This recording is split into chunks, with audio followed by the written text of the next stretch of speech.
Hi, everybody. This is the Baseball Head, the amazing, spectacular, terrific, the great one, the People's Champion, your host, the Hunt. And of course, this is the Baseball Head, too.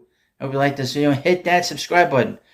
In this video, we're going to talk about the Reds, the Blue Jays, and the Orioles because you asked for it. And I'm going to do a video on some of the rumors that are surrounding some of these teams and some specific players. Let's talk about the Reds first. Some MLB trade rumors. The Reds infield has been a story as far back as last summer as opposing teams have tried to leverage Cincinnati's depth in that regard in trade discussions. GM Nick Kroll and his front office have resisted that kind of move, maintaining they're happy to stockpile position players' talent, which they can rotate through the outfield and or keep in AAA.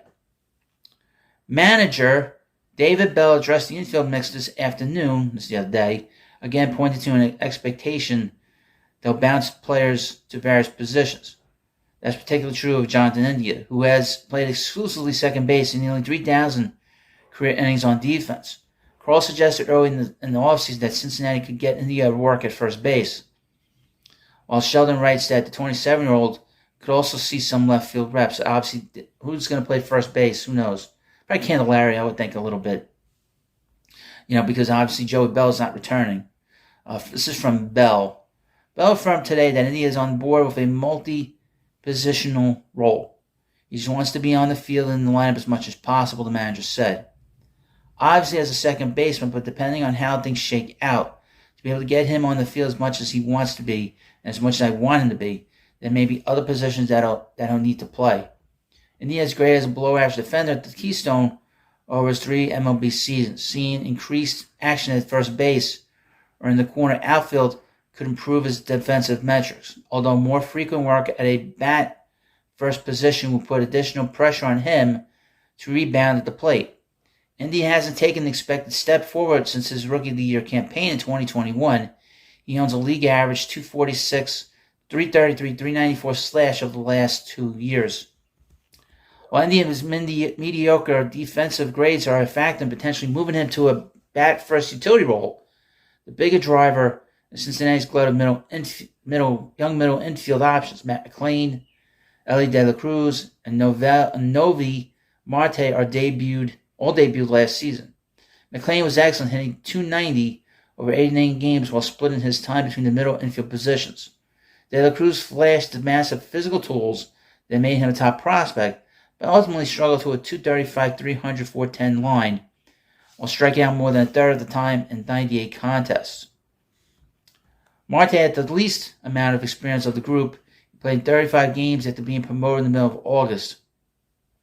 He made a strong first impression, running a 316, 366, 456 slash while playing mostly third base. He's in the mix for the opening day job at either short or at the hot corner. Marte's winter ball season was cut short by a hamstring injury, but Kroll said this morning that the young infielder is recovering well and remains on track for spring training. While the Reds weren't generally expected to pursue infield help this offseason, they bucked expectations by adding Jeimer Candelario on a 3-year, $45 million free agent deal. Unsurprisingly, Bell stated that the veteran switch hitter will be in the lineup on an everyday basis, but could see action at a few spots. Christian Encarnacion Strand also finds himself in the corner infield DH mix. Spencer Steer impressed as the primary first baseman a season ago, hitting .271 with 23 home runs in his rookie campaign. The Candelario signing is expected to push Steer to left field on most days, although he'll likely pick up stray DH and first base reps as the season goes along. This is from MLBTradeRumors.com. It's about the Blue Jays. Orioles have shown interest in Domingo German, the New York Mets as well, a little bit. The Orioles and Blue Jays are among 6 teams that have shown interest in free agent starter Domingo German, reports Mark W. Sanchez of the New York Post. Sanchez adds the Mets have also checked in, but cast down on the chance of the right-hander heading to Queens. Better get a breathalyzer for him. I'm not joking. He was drunk in the Yankee clubhouse last year. That's why his season ended. German has spent his entire MLB career with the Yankees, who acquired him as a prospect in a 2014 trade with the Marlins. At times, he looked like a key mid-rotation arm in the Bronx. His tenure was marred by off-field issues. After working as a depth arm between 2017 and 2018, he tallied a career-high 143 innings over 27 appearances, 2019. German was having a productive season working to a 4.03 ERA with a near 26% strikeout rate. That September, MLB placed him on administrative leave after he reportedly assaulted his girlfriend at a charity event. MLB finished its investigation that offseason, suspended him for the first 81 games of the 2020 season. That year wound up being shortened by the pandemic, so MLB reinstated him after he missed the entire 60-game schedule.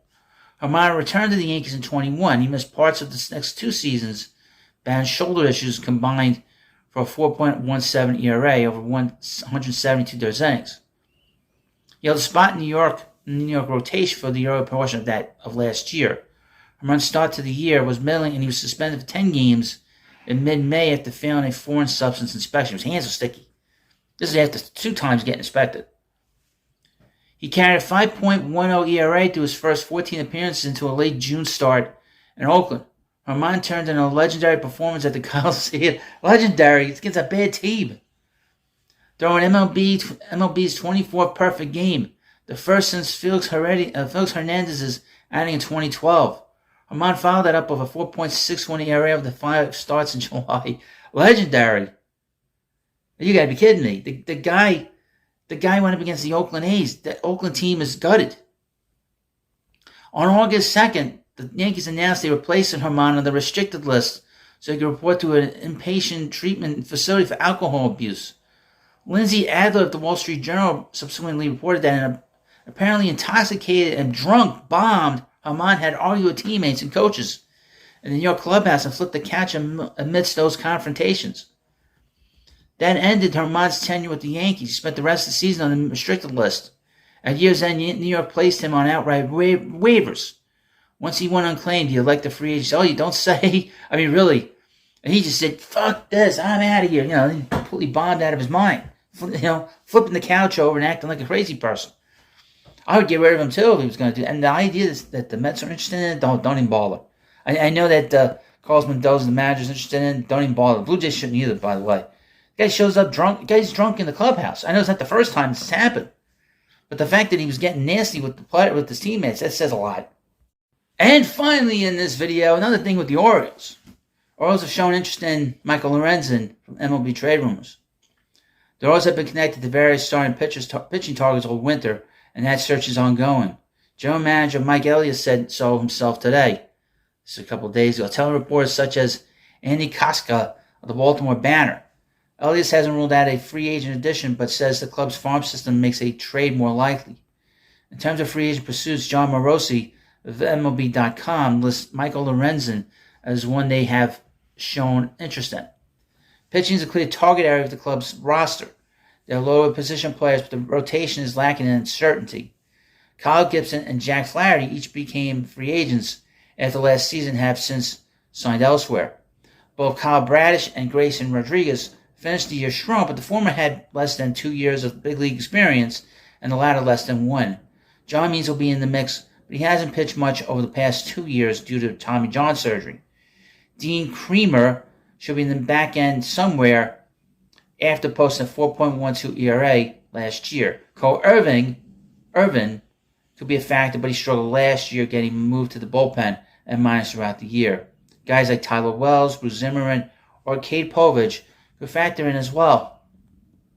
Elliott also said that D.L. Hall is still viewed as a starter in the long term from Koska, but may remain in the bullpen for the short term. For a club that just won 101 games looking to compete again this year, there's clearly room for upgrades there. They should have the ability to make any kind of move they want due to the payroll and organizational situations. Now, here's the thing about the Orioles. The Orioles ownership, John Fisher has said he's not going to spend money.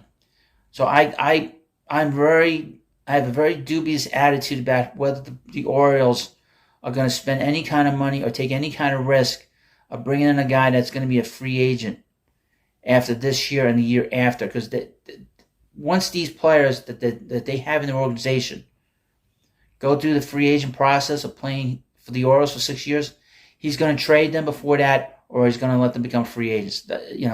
He's not going to sign Adley Rutschman to any kind of long-term deal.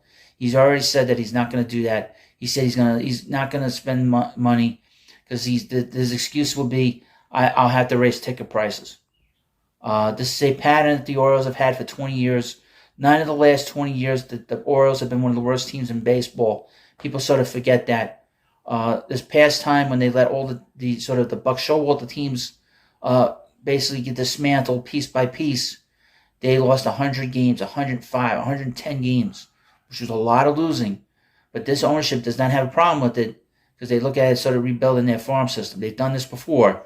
Like I said, 9 of the last 20 years, the Orioles have lost 90-plus games and have lost 100 games at least 3 times in the last 6 or 7 years. So they don't care if they lose. That if it's about restocking the farm system, they'll do it. You know, I would mention about the Orioles farm system, their strength is in their position players. Obviously, with Jackson Holiday down there, he is the big elite player that they have. But in terms of their pitching is not elite, and they kind of could use one because that's the only way they're going to win a World Series down there. And I would mention that Orioles have not won a World Series in 40 years. So whatever they're doing it's not working. So you let me know what you think about this video. And of course, please subscribe to Baseball Hut too, and I'll see you later.